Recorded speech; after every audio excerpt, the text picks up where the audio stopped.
Hello, and welcome to Pressing Buttons. I'm Hugo. I'm Nick.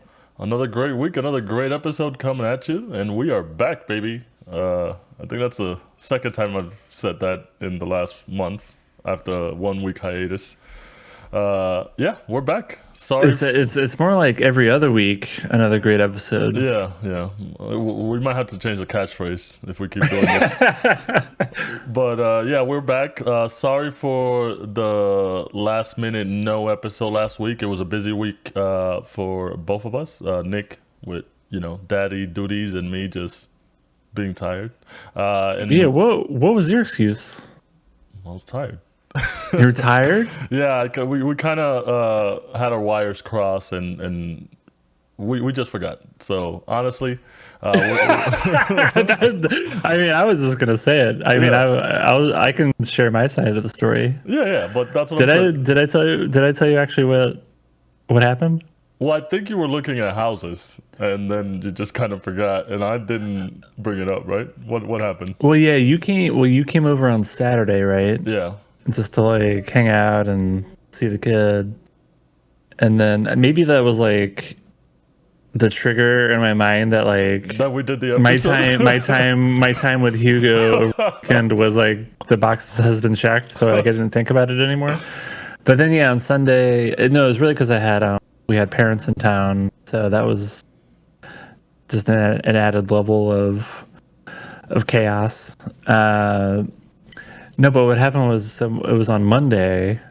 I'm hanging out in my living room with my parents, and then my mom was like, "Hey, what is that?"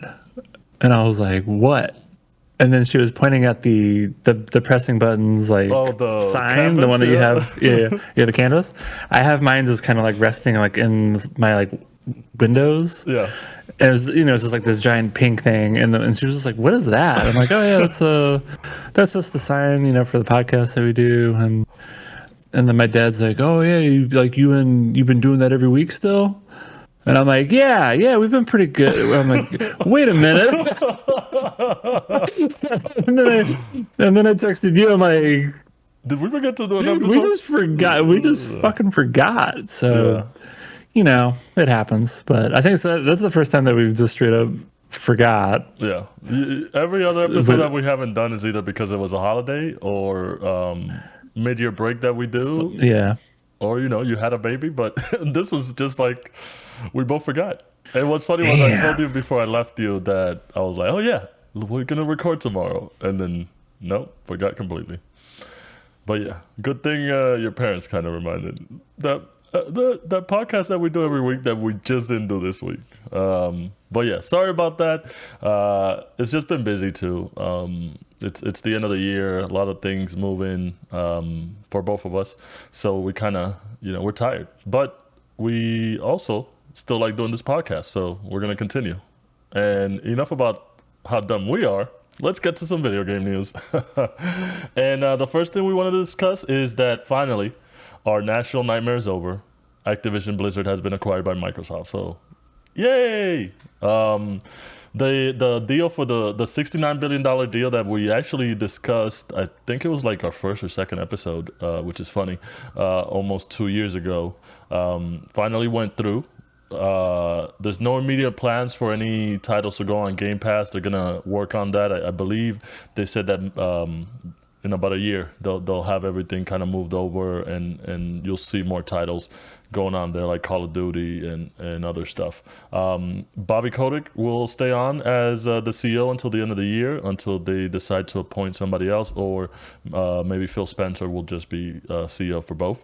And then we wanted to discuss what we think now that the deal's finally gone through in terms of what this means for the franchises that acquired, because there's a lot of franchises, obviously, from Activision and Blizzard that have now moved over to Microsoft. And we know Microsoft has been hurting in that department in terms of having actual franchises that people will recognize.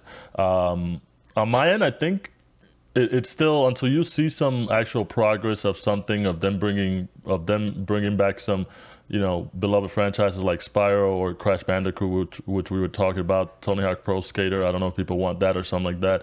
So you see some actual progress, because you don't even know if these titles were being worked on before the acquisition. I don't think it does really much anything for them. It's a tough way to move, especially with all these titles that people are making these days, like costing hundreds of millions of dollars. We have like God of War, The Last of Us, Cyberpunk, like upwards of over $150 million just to develop these titles, and it's tough to do. And most of the titles that they acquired through Activision Blizzard aren't really that noteworthy, except for like the Call of Duty, which is the main thing that was driving that sale. What do you think in terms of the franchises that they've acquired and other such things will be the outcome of this, or what do you hope to see in the future? Do you think people will now flock? No. I mean, first thing, I'm just glad it's done, because I was like, I'm sure a lot of people were just sick of hearing about it. So Yeah, and we didn't even cover, like, we abstained from covering like every little dumb shit that they talked about that would happen every now and then. So I'm glad it's over, so that the entire industry can just like move on and actually focus on creating games. So I think that'll be a positive thing. Because I have to imagine, like, the Xbox senior leadership team just spent so much time and effort on trying to close this deal, which is probably at odds with actually just like managing all of the assets that they already own. So I think that'll be a big relief for them. So and also, again, I was just sick of hearing about it. Like, it was basically like every week there was like some small little tidbit about how things were going, and we kind of intentionally didn't want to talk about it because we thought it was like kind of boring. Really, the only interesting thing was like all of the documents and stuff that we got access to. But other than that, it's like, okay, just whatever. It's just corporate shenanigans. I still don't really get, like, I don't really see what from a consumer perspective, what good is going to come out of this. I know that's like, that was one of the core arguments of why they should not get refused to acquire Activision Blizzard, is that it's like for the good of the gamers and all that. But I don't know, I just think that's a bunch of window dressing. There's certainly like nothing I get excited about by Microsoft acquiring Activision Blizzard, which is maybe in contrast with a lot of the other kind of like big acquisitions that are getting thrown out there with like like Konami or something. It's like where it's like a company that has like a lot of like great IP that people can get excited about, and with the right development resources, like you could actually create some incredible games. I just don't really see that with Activision Blizzard. Maybe with one caveat, which I'll get into. I think it's mainly, what are you doing with Call of Duty, and then what are you doing with King, which is the mobile game developer, which literally no one talks about, but I think makes like almost half of like the revenue of the company or something crazy. So it's like a tremendous cash cow for Activision Blizzard. It's actually Activision Blizzard King. I think everyone just kind of like, it's ABK, like that's the acronym, but everyone's just like, no one gives a shit about mobile games. Like, core gamers at least don't give a shit about mobile games, so they always neglect it. But like, it's there. It's definitely like one of the primary assets of this acquisition. So it's like, I don't know. It's like, what? So then I don't care about Call of Duty. So it's like, whatever happens with that, like I kind of just don't really care.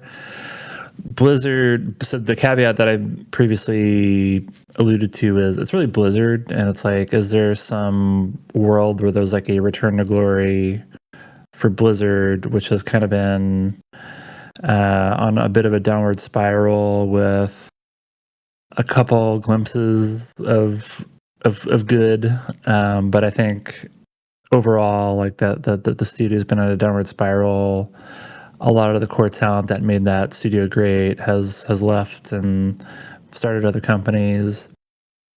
So it's like, can Microsoft do something to get StarCraft, Diablo? I guess maybe World of Warcraft's probably doing okay. I know that fan base kind of goes back and forth on whether they like the game or not. I think they kind of like the game currently, but maybe that'll change. But what's interesting is the CEO of Blizzard is a former Microsoft guy.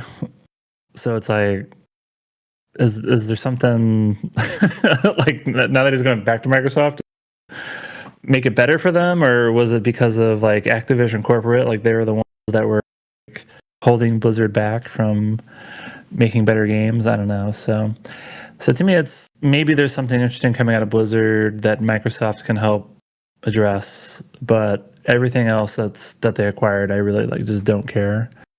And $69 billion is a lot. It's a lot of dollars that I don't care about. Well, it's a lot of dollars you don't have, so Yeah. no, but it is funny. And the main basis for that is too also like Microsoft already has a lot of franchises that they kind of don't really do much with. Like, they have Banjo-Kazooie, they have Perfect Dark, and a bunch of other franchises that are well known, especially for older gamers, and it's a good market. But they haven't done anything with that, so it's kind of insecure. You don't really see the plan that they're doing, but they get paid the big bucks, and we're just here making a podcast. So hopefully they have a better vision than we do. All right. I don't think so. Yeah, me neither. Call us for our takes, and maybe we'll turn it around. Yeah. And then moving on to the next news we want to talk about is some PlayStation 5 news. So Sony just announced the PlayStation 5 Slim. It's going to be two versions, about 30% smaller version of the current PS5 that they have. There's going to be the disc drive version and the diskless drive version. It'll retail for $500 with the disc drive, and then the digital one is actually increasing to $450, which is kind of weird. It used to be $400, now it's going to be $450. And then if you, the nifty thing about it is if you do want to attach a disc drive to the digital version, you can get an add-on, which itself costs $80 that you can attach to it. So that's kind of funny that if you get the digital version, it's $50 more than the old one, and then it's going to be $30 more than the disc version if you then want to make it a disc. So kind of confusing, but also very dumb. They also announced recently that they will be doing some kind of premium feature for those that have PlayStation Plus Premium and PlayStation Plus Deluxe subscribers, where you can get 100 ad-free curated movies, mostly from Sony. And I want to talk about just what this does for the future of subscription services. So as we know, that's kind of the main big push of video game companies these days, to have these subscription service based games, so people can do monthly subscriptions like Netflix and Disney Plus and all that stuff. We have Game Pass, we have PlayStation Plus, but eventually the growth stops because you can't get any more new subscribers. So what you want to do is to keep your subscribers, obviously. And one of Sony's ideas for this is to offer free movies now for these people. And obviously with the other stuff where you have game streaming, which is also a big thing that they're pushing, and they're going to have some sort of incentives with the games to get them early and play them early. I wanted your opinion, you being the business guy of the podcast. That's you, Nick. I don't know if you knew that. Yeah.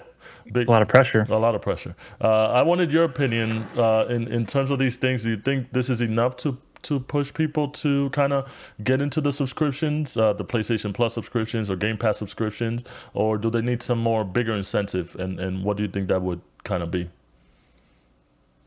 Yeah, I don't think it's going to draw new subscribers at all.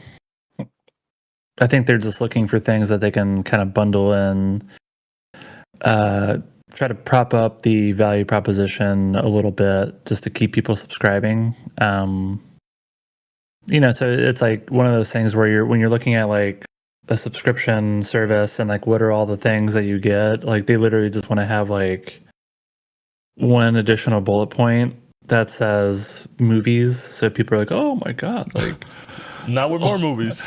yeah. But like, I think, I mean, how many times have consoles tried to like get people to watch movies, TV, whatever, like on like through the apps? Like, I just feel like I think some people do it, but I don't think it's like that meaningful. So I don't know. I mean, it makes sense that they're doing it. I just don't see it being this like huge unlock of drawing new users to subscribe or anything like that.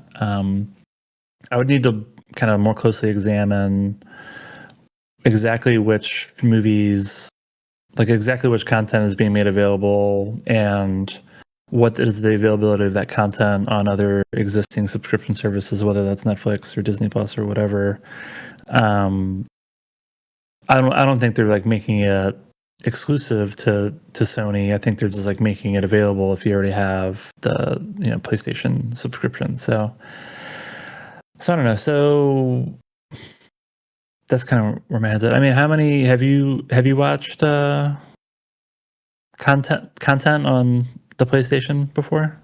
Is that something you do? Well, I watch content through my subscription. So like when I used to have Netflix and stuff, I go through the app on there, and then I was like, well, now I You'd have a watch it TV. on your PlayStation that's connected to the TV? I used to, but now like the TV just has it, so I didn't have to do it. It's Exactly. easier. Yeah, exactly. I think I remember there being. I know someone would be like, "Oh, well, the Wii or whatever had." It's like It has YouTube.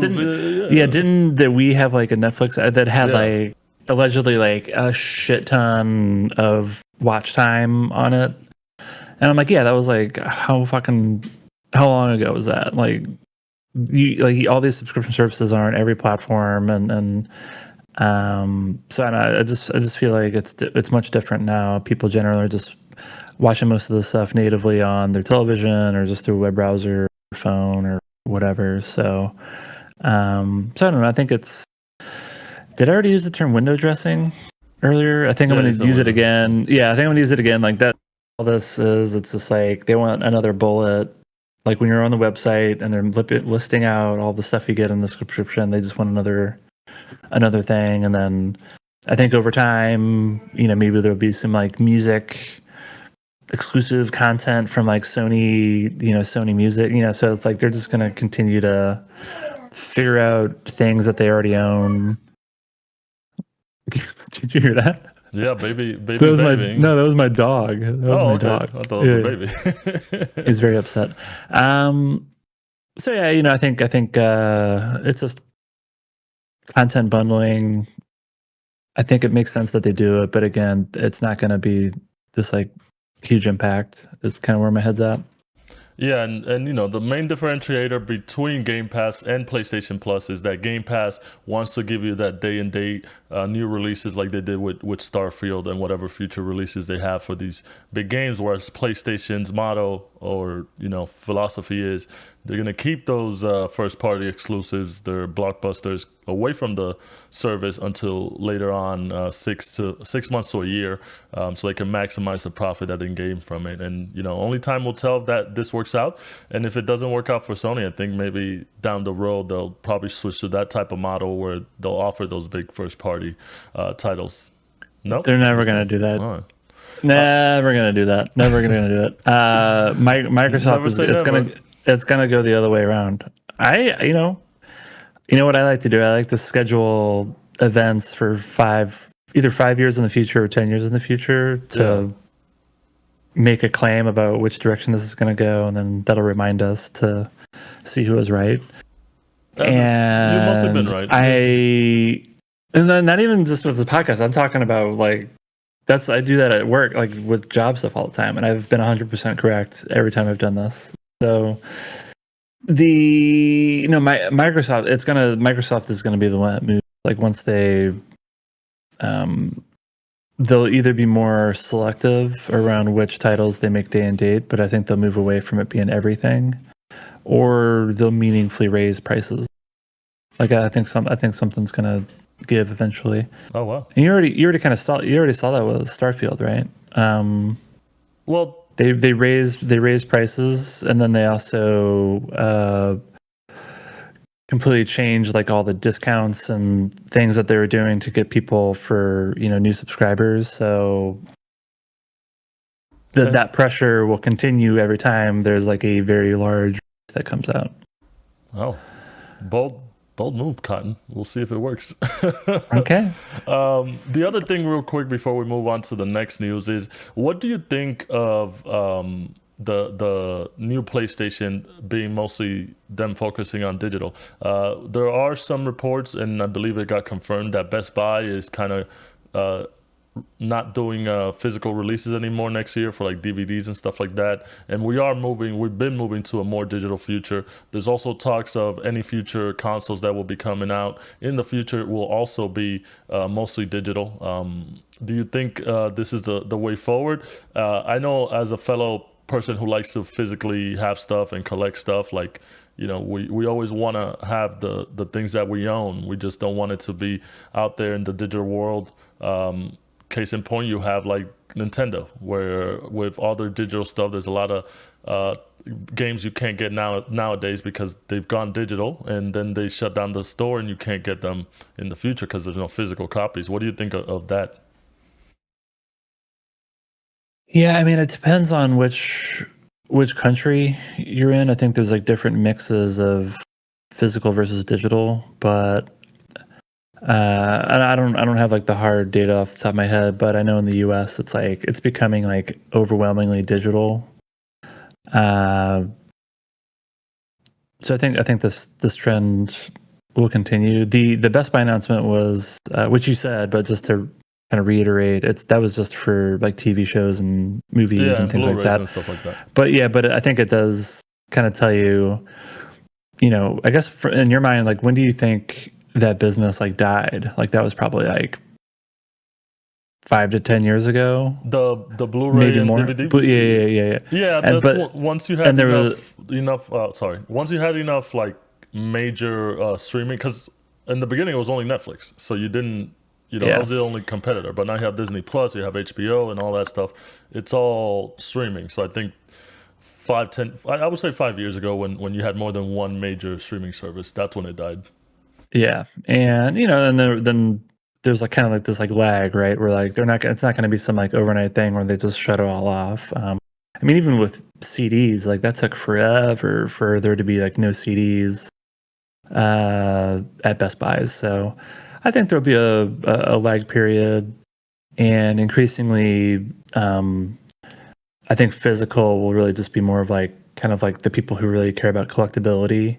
So I still think it'll be a meaningful market. It might be a situation where like you can only really get that stuff online as opposed to at a brick and mortar store, which I think is fine. Like my only thing would be I've been furious. So like I'm like a collectibles guy. So like I still buy almost everything I buy physically. Um, I've gotten burned by certain collector's editions because I'll buy them online because I don't want to deal with going to the store or whatever. But like it's always fucking destroyed Yeah, Amazon does via not package shipping. them well. Really, all of them. Like I've had issues with all of them. Like GameStop, Best Buy, Amazon. Like Amazon's probably the worst, but I've had issues with really all of them. Yeah, like Best Buy completely fucked up one of my things, and then I had to like take it back, and so it's like that needs to be like addressed. Like you can't be like, oh, it's a collectability thing, but then like they just send you destroyed goods all the time. So that's why I've actually been going to like I go to brick and mortar stores to pick up my physical copies because I know they're not. I can like they're either not going to be fucked up, or if they are, I can just like real time trade it. Um, but I think that might be very specific to me being a collector and super OCD about shit.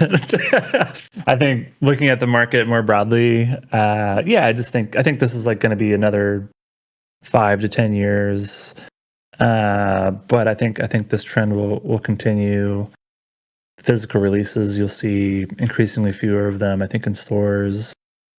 Uh, and again, it'll depend on the country. Like in certain countries, because of like internet, data speeds and other factors, there might be a need for them to have more physical in stores. But yeah, I think in the US it's going to be just a matter of time where you're buying your physical stuff online. And then any prediction for next console? You think they'll be discless, or I mean, you think they'll I think be there's all digital? I think there's at least one more console generation. With I think discs. with this, yeah. Gotcha. Yeah, one more console generation. That's okay. That's it. Then we're done. No, yeah, with this. I think there's another one. I think it's getting there, but Yeah, I mean, and the incentive yeah. for those DVDs and Blu-rays and stuff was the extra commentary and stuff that you got, which you never really had for games, because whatever you got on the disc, you could get it digital. It was just that case or that cover or whatever it was. But it's a sad thing to go, because I like having the media, and then like I have my PlayStation 4 games, which I can put on my PS5, and it works. I mean, the other thing, the other trend is just game sizes are just like so fucking huge. So We're looking at you, Final Fantasy Rebirth. yeah, so like that's one thing that's kind of nice about cloud gaming, right? Which I know everyone's been kind of like shitting on, but like that's just not an issue. Um, but if you're not into cloud gaming and you have a lot of games, like managing that is super fucking annoying. At least for me, and that's like one of the big reasons why I also, in addition to be a collector, I also just like not having to like constantly manage my hard drive, which is something everyone makes fun of me about PC gaming, because I have a very, very small computer with 1 terabyte of storage, and it's like a big deal, like whether I actually keep a game installed or not. So, whereas I feel like that's like less of an issue. I don't think I've ever had that issue with PlayStation. Yeah. I mean, they've kind of go with the times, and they're usually mostly right. And I don't think they've really had any issues with the data. I do think they, obviously for the next one, they gotta improve the size, because 800 gigs, I believe it was for the regular PS5. The new one's gonna have 1 terabyte, but it's all, with the operating system and everything else in there, is still low. I just don't see games aren't gonna like magically get smaller. Yeah.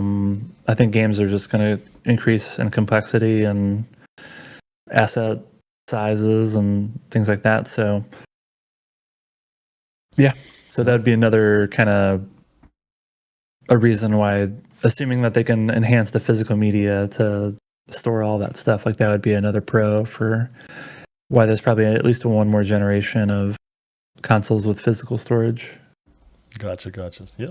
Well, for those who can get that new PS5 Slim, looks much the same, just 30% smaller. Yeah, like I saw like a side by side. Like I think they're using the marketing number of like 30% or whatever. Like it looks pretty much the same. Like it looks a little smaller, but like it's not meaningful. Like I don't know. Yeah, it's still a big beefy boy. Yeah, like no one who owns a PS5 is gonna buy that. No, yeah. I thought it was like if they would have done like that big of a difference, like how they did from the PS4 to the PS4 Pro and then the Slim. Like, yeah, but yeah, it's not that different. Yeah. So I don't know. I found it kind of odd how similar it was. But maybe it's more like it's less. It's not. They're really not catering to like people trying to upgrade. It's more for like there's some other efficiency from like a cost perspective that they got into it. So it's really just for like newer buyers and probably something like that. But yeah, either way, like if you go back and look at anytime there's been like a slim or a mini or whatever version, like it's always like you could tell. Whereas I feel like that's less the case with this one. Yeah, my prediction is that there will be at least one more refresh of a slimmer PS5 Slim. Slimmer? Yeah, PS5 Slimmer. That's what they would call it. Well, no. Slim Junior. Yeah. There'll be a Pro, right? There's I can't remember where I read that, but I think everyone just kind of expected there to be a pro, and there's like some rumor that maybe it's like in the next year or something like that. Yeah, I think this one was just more of a reintroduction of the PS5. Obviously, with it releasing during COVID times and the supply shortage and not being available in store, I think even though they did well with the sales, and I think they have like over 25 million sold or whatever it is, or 40 million. I don't know the numbers, but they have a lot basically. They wanted to just kind of reintroduce it to the world. Without any major changes, because it's essentially the same thing, and that's why I think that there'll be, like you said, the pro, and that will look different and also be more powerful. So we'll see. That's my prediction. Yeah. All right, moving on to the next bit of news we wanted to talk about, and that is the Cyberpunk 2077 rehabilitation. Obviously, with the release of Cyberpunk 2 years ago, a year ago. That was end of 2020, right? Yeah, whatever year it released. Or no, it was 20. It was early 2021. It was supposed to be 2020, and then it got delayed, right? Yeah, no, it was last year, 2022. No, Look it up. Cyberpunk. Yeah, look it up. All right, I'll look it up. Look it up while I do my spiel. So with the release of Cyberpunk, obviously it had a lot of expectations. Everything that they showed beforehand made the game look so amazing. A lot of people really enjoyed the look of it, how it was going to play. I was one of those people that I couldn't believe my eyes, just because it looked like no other game that had been released, and I was expecting big things out of it. But with the release, it turned out, to me at least, and a lot of other people, I guess, to be just like another first-person shooter with just cyberpunk aesthetics. It didn't really feel like what they showed in the trailers kind of came across really well. And with that also came a lot of bugs and glitches that also hampered the release of the game. They delisted it from the PlayStation Store and the Xbox, the PlayStation 4 store and the Xbox Marketplace, because of how bad it was doing. The PC release still kept up pretty well. I think it did sell a lot of copies, but like I said, the disappointment in the industry kind of followed through on that. And it took them a lot of money to rehabilitate the image. There was over $174 million invested into the game, and a lot of it with the marketing as well, $142 million according to reports with the marketing. And then with the new Phantom Liberty DLC, it was $60 million invested into it, and then $21 million for marketing. So as you can see, they put a lot of money into it with the release as well of the 2.0 update. The game has gotten great reviews in terms of people going back and playing it again and just seeing all the new additions and fixes that they added to the game. And that's why I say Cyberpunk 2077 rehabilitation, because a game that everybody kind of shitted on when it was released because of the high expectations but low output has kind of turned it around. Did you find out the date?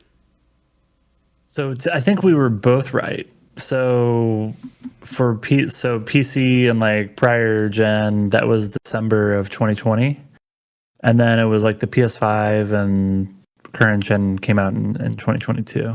Oh, all right. Damn, but it was like last year. Yeah, no, it was 2020 because it was the reason I know is because that's when I got my 3080, and the whole reason I got a 3080 graphics card was for Cyberpunk, and then so I knew it was kind of early COVID. Oh, okay. I feel like I've been talking shit about Cyberpunk for a while. Yeah, well, you have been. But yeah, since December of 2020. Yeah. But yeah, so now CD Projekt Red has done a big push. Obviously, there's a sequel in the work called Project Orion, which is a long ways off. They don't have any more plans for expansions, I believe. I think they just wanted to do Phantom Liberty, and that was it. The success of the Phantom Liberty DLC, which so far has sold, I believe, 3 million copies. The game itself has sold over 25 million copies. The success of the Edge Runners anime with Studio Trigger as well has brought it high acclaim and just kind of shown the world to more people. And then now there's they made an announcement that they will be working on live action content with Anonymous Content, which is a studio known for Mr. Robot and the Revenant movie. I think they're all in. Obviously, it's a great world. It looks great to explore. We've never really had, I think, a live action Cyberpunk show or anything like that. That was really good. There was that Netflix show. Fuck, I forget the name of it. But You're just not like Blade Runners is not a thing that no, I'm you think saying is live action TV. live action TV. Okay. Yeah, what was that? There was that Netflix show with Joel Kinnaman, whatever his name is. Oh yeah, something with an S. Starts Good, with an S. good job. Something with an S. Way to contribute there. You find it, but yeah, I think with all of that, I think it's definitely safe to say that they have rehabilitated the game itself and the image of what they were working. Altered Carbon. Good job. Started with an Yeah. S. No, it's Saltered Carbon. That's what it was. Because it was so salty.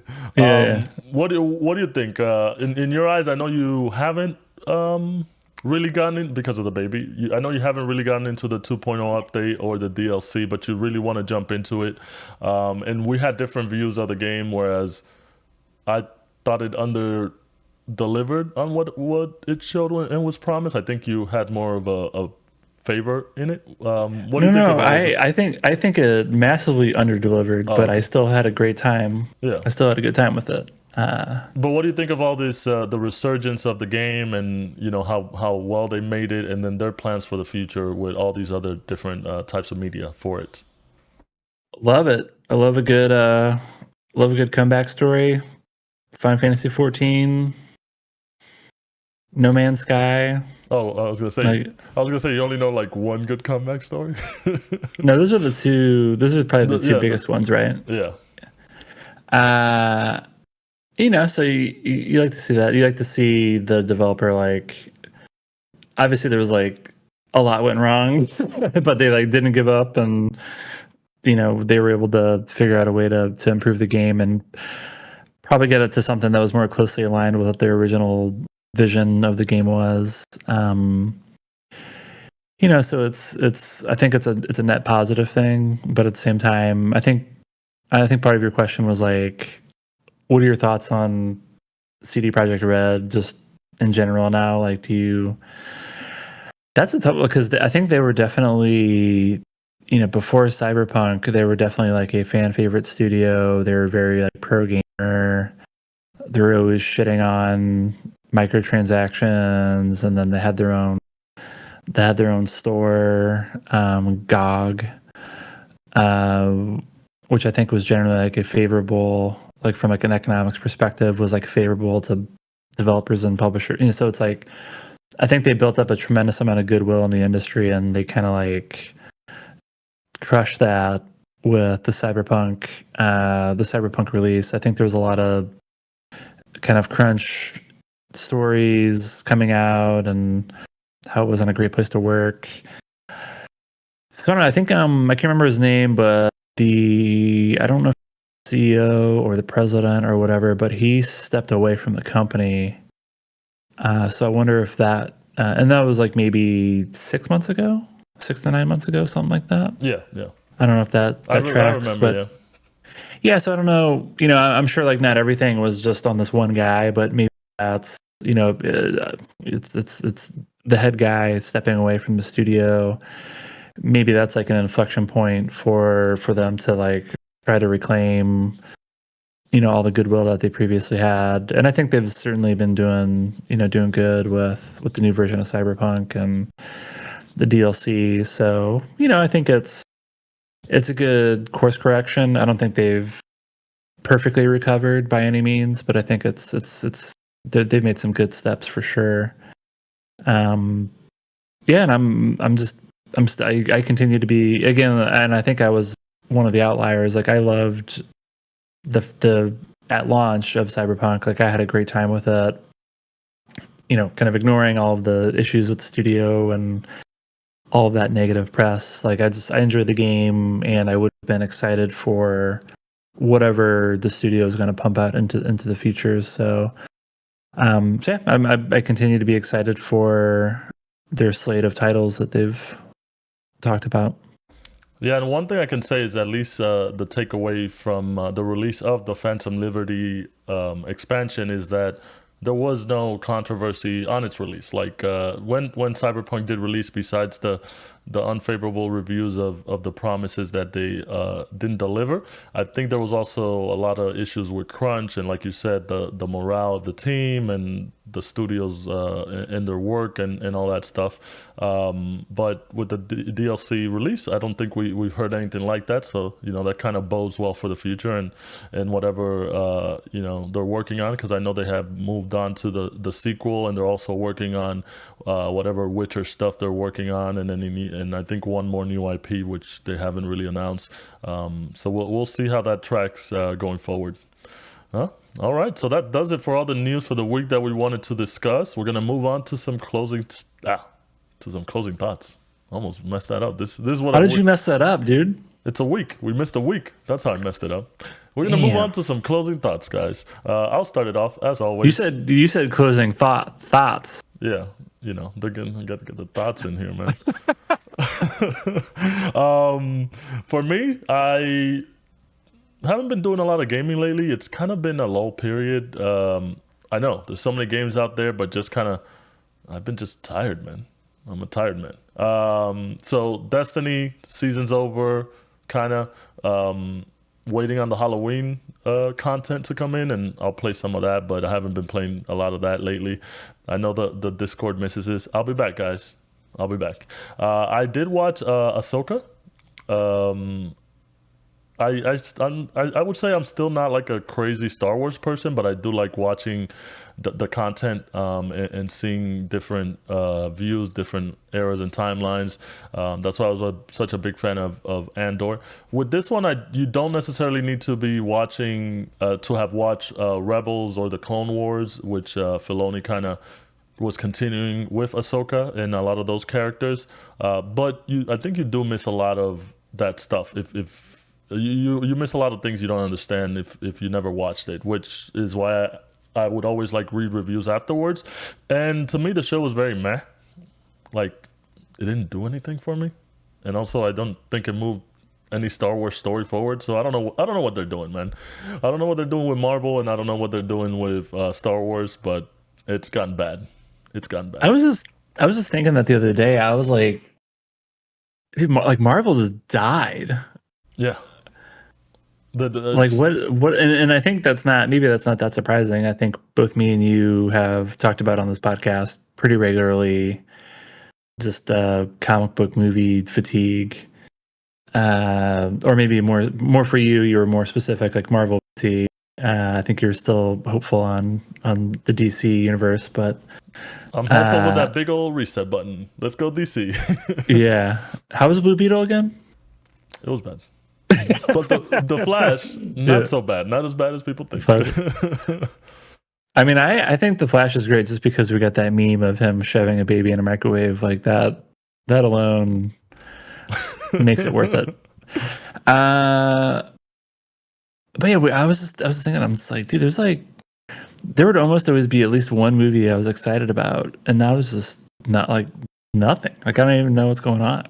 Even the TV shows with I don't know if you heard the news with Daredevil, with the new Daredevil Born Again or whatever, they had to scrap the whole thing because it was more of like a crime procedure, a lawyer show than the action show that Netflix had originally. So it's just all over the place. I think Loki has been good. Loki it got like trashed. It got like pretty bad. It got pretty bad reviews, which I enjoyed the first season, so I think I'll probably still check it out, but I didn't have that because of some of the negative reviews. Like I didn't to just like watch it as soon as it came out. But yeah, I think I'll wait till the season's over. But but definitely doesn't bode well for the Marvels that's coming out soon. That one's gonna get. Oh my god, that's gonna get ripped apart. A 3 female lead movie. It's gonna get ripped apart at the box office. Yeah. It's like it's gonna do worse than The Flash, or worse than Shazam. Just worse than any DC movie. Wasn't Shazam? Yeah, I think it might be worse than Shazam. Yeah, but yeah, the Star Wars, like, same thing. It's they're not telling any interesting story, so it's it's gonna be weird seeing the future of Star Wars. I know they don't have anything really big coming forward. I know they're kind of trying to work back into a big trilogy, kind of get that whole Skywalker family or whatever it is, but they're long far off. And the Mandalorian, that also turned into shit. I'm sorry, Nick, but that also went down the drain. No, I said that right. The last half of the last season. It was already there was already some bumps, along the way, just like with the whole Book of Boba Fett thing, and so it was already shaky, and then the end of The Mandalorian was pretty. It was like pretty unwatchable. Yeah, and then moving on from that, speaking of Star Wars, I did play Jedi Survivor, and that's actually good. So that's a good thing. I think at least in the video game space, they're doing well. And that's one of the games that is a contender for Game of the Year. At least it's gonna, I think, get some nominations for, I would say, Action Game of the Year. It's really good. The story's really good. The game mechanics really well. As play off really nice as well. And I think the main lead, I forget it, Dominic Monaghan, whatever his name is, Dominique. I think he confirmed that they're working on the third one, even though the lead Stig kind of departed the studio, Respawn Studio. So we'll see how that goes. But enjoying the game. I'm trying to finish it before I jump into something else. I know that's always been kind of our big thing with games. We don't finish the games and we jump onto another one, because I really want to play Lies of P, which I heard was really good. Lords of the Fallen just came out, and then Spider-Man's coming out this week, so I do want to finish some games before I start any of those. And before I move it on to you so you could do your closing thoughts, I did want to try out my Venom voice for you and everybody out there, because I can say one thing and I feel like I nailed it. So let me warm up real quick. Well, not warm up, but just let me take my breath. So it's like, we are Venom. Is that good? Did that sound good? All right. It's all right. Damn it! So much pressure. Were you? I feel like you've been practicing in the shower, right? Is that your safe space for? I've been practicing on the couch, but I think I did it better on the couch. So that was very disappointing. No, it's pretty good. It's pretty good. It was better on the couch. Oh yeah. And the spotlight kind of sucks. Buckling under the pressure. I blame you, because you were like, do it on the show, and I was like, all right. It was better than I thought it would be. Okay. I thought it was going to be like Mike Tyson trying to do it or something. I was trying to get that like throaty coughing thing, but it's very hard. I don't know how Tony Todd talks like that naturally. Yeah. What about you? What are your closing thoughts? What you got going? Yeah, it's tough. I'm still trying to get the right groove of how do I like find consistent chunks of time to like really do anything, like not even just video games. So we're still, I think exactly 1 month. The baby's now exactly 1 month old, so there's still plenty to figure out with raising a child, but but I did find some time to play games here and there. I think I mentioned this in their last episode, but I've been playing more Analog Pocket. So portable systems are now in for me, just because that's easy to be wherever in the house and just like pick up a portable system. So I played Super Mario World. So I feel pretty good about that. That's probably like, I don't know how many times I've beaten that game, but that's always a good time. It was my first time beating it on the Analog Pocket. So that was a good experience. Do you find like you said, you've played it multiple times over your lifetime? Do you find like you are so much better every time? Like, oh, I'm better than I was last time and the last time and the last time. I'm getting worse for sure. Okay. Wow, I thought it'd be different. No. Yeah.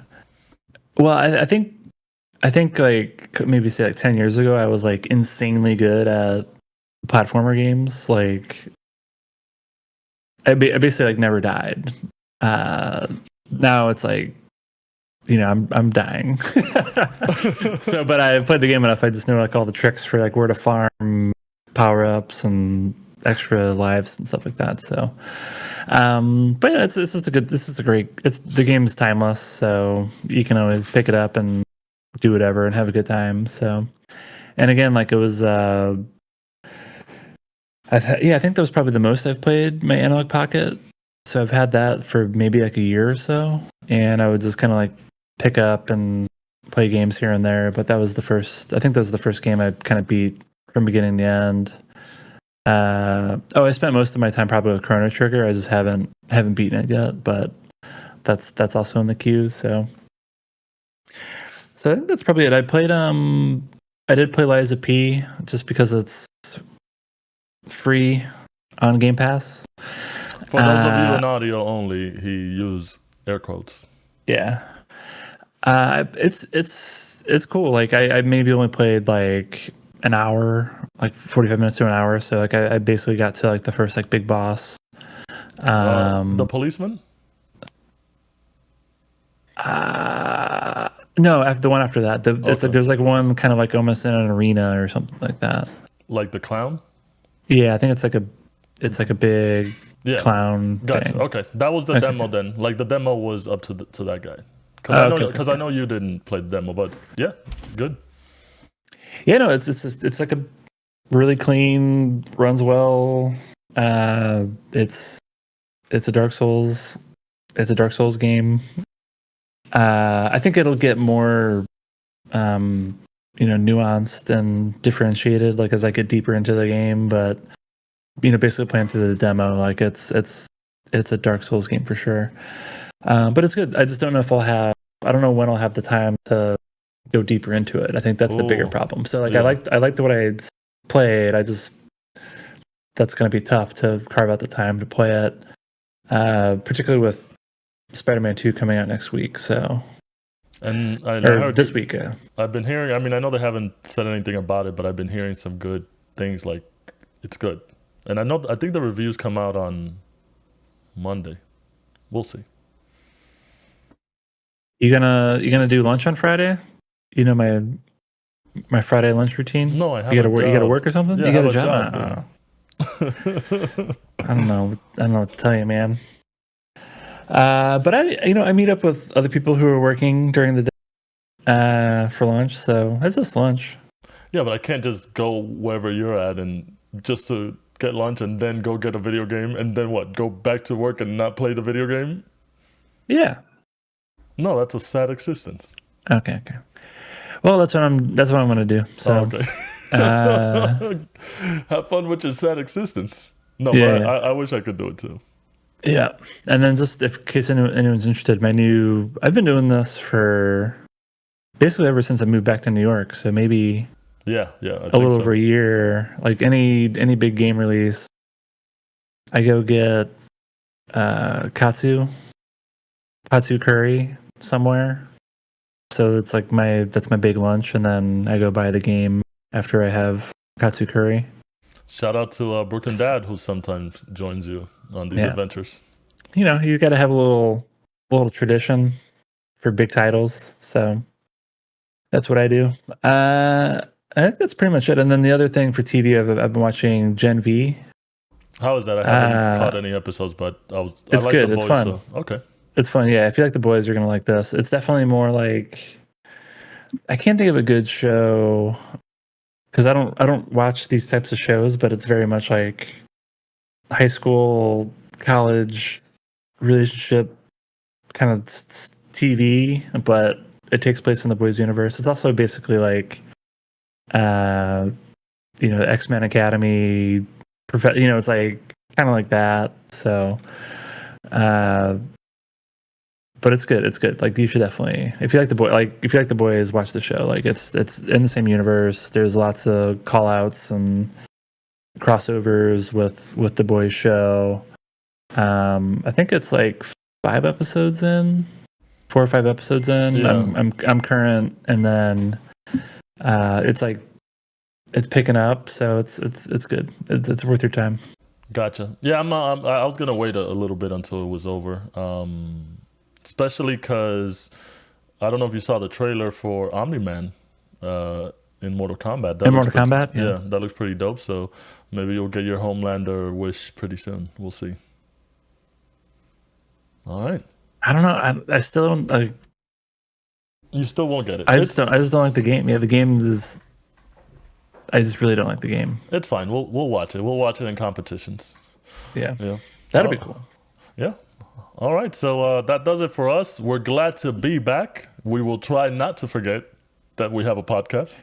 Also, more energy next week. Yeah, we will have more that's- energy. It was a long night for me, but I don't have a baby, so Closing thoughts. no excuses. Yeah, that's the closing thoughts after hours. But let me try this again. Damn it, no. I need preparation. Whatever. That's like if the Nintendo Wii is the Wii. Don't forget to go to our website, pressingbuttons.gg, where you guys can get all our links to wherever we're located, and especially to our Discord. Come join us on the Discord, where we have a lot of fun and we have a very thriving community. And thanks for listening, and we'll see you next week. I'm Hugo. Bye. I'm Nick later.